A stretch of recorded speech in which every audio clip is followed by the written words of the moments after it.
Bonjour, chers internautes. Bonjour, chers amis de ce réseau social-là, Facebook et YouTube. Voilà, donc aujourd'hui, euh,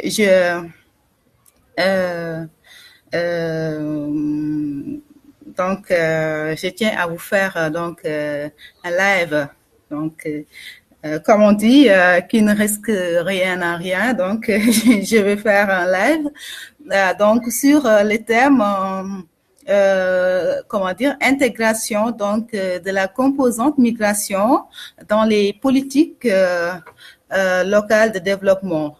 Alors, c'était, comment dire, un point que je devais développer hier, mais il se trouve que c'était donc un thème tellement large, donc du coup, j'ai pas pu. J'ai pas pu. Et là, aujourd'hui, je me suis dit pourquoi pas vous faire un live et voir ce que cela va donner. Alors, qu'est-ce qu'on entend par, comment dire, le fait d'intégrer la composante migration dans les politiques locaux de développement? Voilà. Vous savez,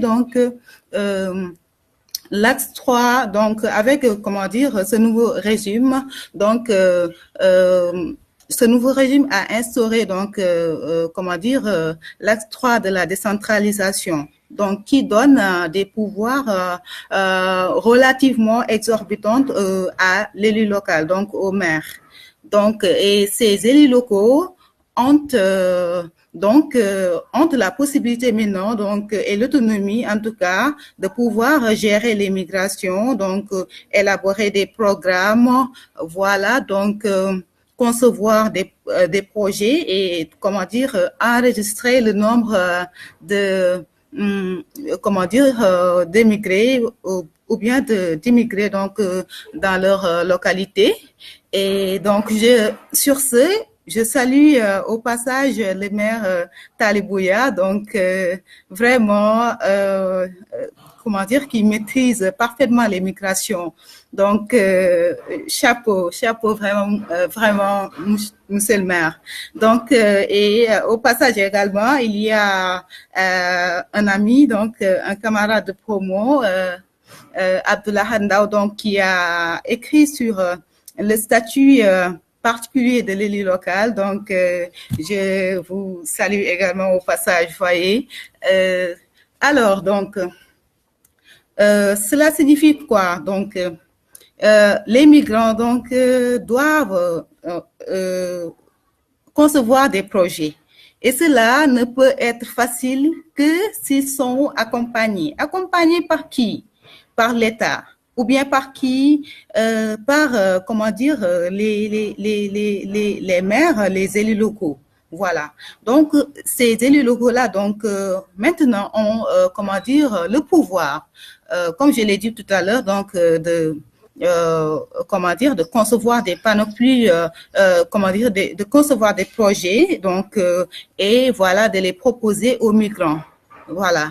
Et également de veiller aux familles des émigrés. Donc, lorsque, comment dire, les migrants, l'immigré est comment dire en terre d'accueil, de veiller à sa famille, et voilà de créer de créer des activités pour ces femmes-là, pour qu'ils ne sentent pas en tout cas cette distance-là. C'est important puisque des fois voilà, on voit des séjours, si ce n'est pas des migrations pendulaires, donc des séjours extrêmement comment dire longs, et voilà, donc ça peut créer des situations voilà tragiques quoi, en parlant des couples, vous voyez.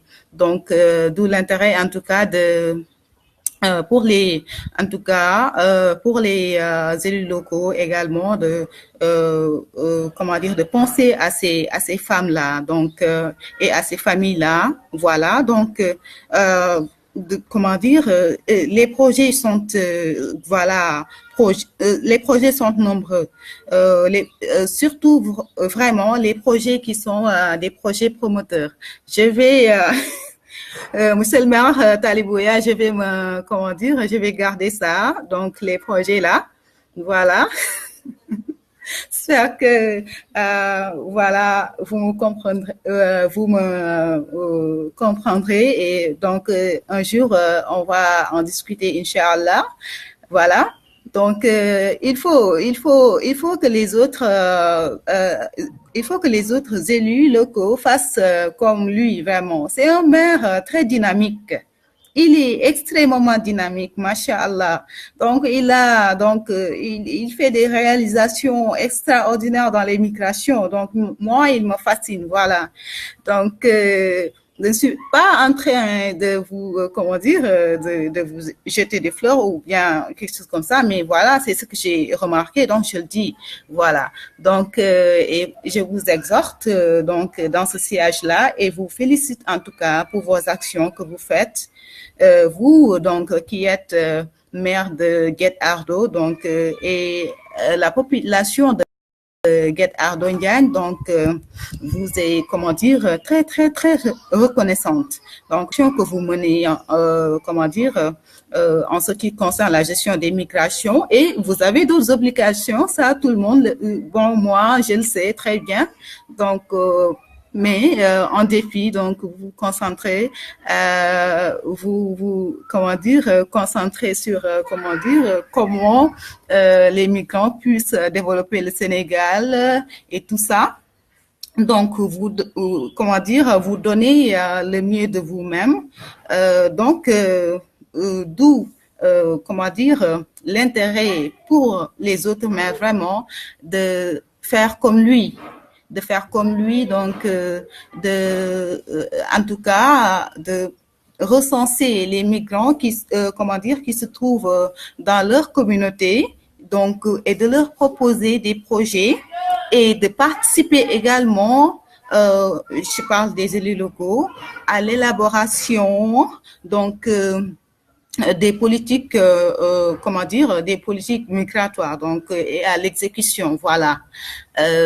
Donc c'était tout. Ce ne sera pas donc un live, comment dire, long. Donc c'était un point que j'avais pas donc développé, donc vu donc les thèmes, comment dire, les points, les différents axes que j'avais développés, c'était voilà donc la migration et le développement, comment dire, une thématique très large. Donc j'ai laissé donc ce point-là pour aujourd'hui. Alors donc j'espère que j'ai été claire, donc voilà. Et toute imperfection donc vient de moi, puisque voilà, je suis débutante, donc toute jeune débutante, voilà, donc qui est passionnée d'immigration, voilà, et qui, comment dire, qui est passionnée également de défendre les migrants. Donc je les défends. Et voilà, comment dire, le seul, comment dire, point que je ne cautionne jamais, c'est l'immigration périlleuse, c'est-à-dire émigrer donc comment dire, en prenant des embarcations de fortune. Voilà, je le cautionne pas du tout. Alors, voilà, vous avez vu ce qui se passe, comment dire, en Italie et tout ça. En Italie, comment dire, en Italie avec donc voilà donc ce bateau-là, donc que finalement voilà donc avec le problème de ce bateau-là, donc finalement donc j'ai eu à comment dire visionner un live de l'ancien président, donc ou bien le président comment dire le prédécesseur de Emmanuel Macron, François Hollande, qui parlait donc de ce comment dire de ce comment dire de ce manque de solidarité là de la part de l'Union européenne. Donc ils doivent être solidaires donc par rapport à ça. Bien vrai que ça sort un tout petit peu du thème, mais c'est une question d'actualité. Les migrations sont importantes, voilà, et on peut pas les arrêter, c'est pas possible. Dans la mesure où l'homme est par, comment dire, par nature, par essence mobile. Vous voyez. Donc, et accrochez-vous bien. Savez-vous le nombre de personnes, comment dire, qui pratiquent l'immigration? Le taux, 3,5% de la population mondiale. Donc, ça avoisine un peu donc les 240, voilà, 240, 250 millions de personnes. Donc, sur combien de milliards de personnes? Alors, c'est, voilà, ce taux, comment dire, infirme, donc, qui est à l'origine de, comment dire, toute cette cacophonie-là.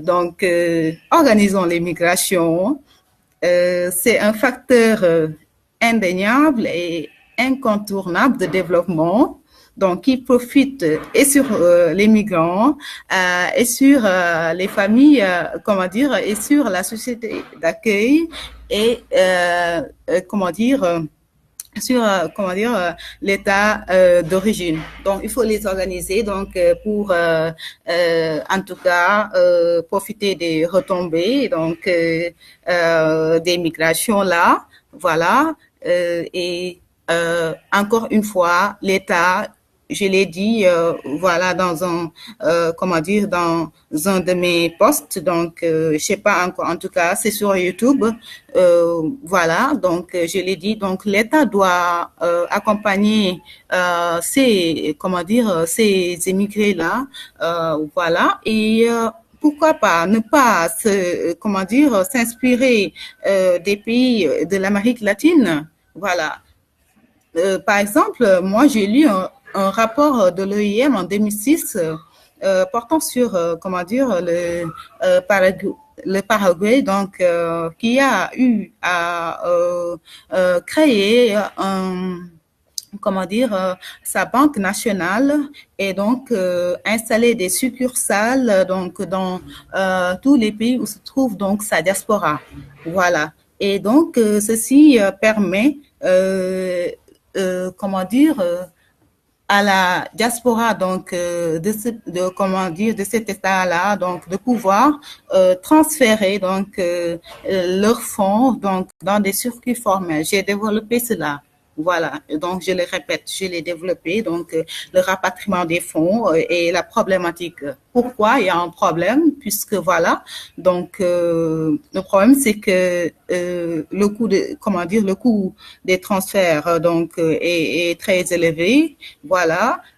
Deuxièmement, c'est le problème donc de la situation d'irrégularité de certains migrants qui font que donc ils peuvent pas donc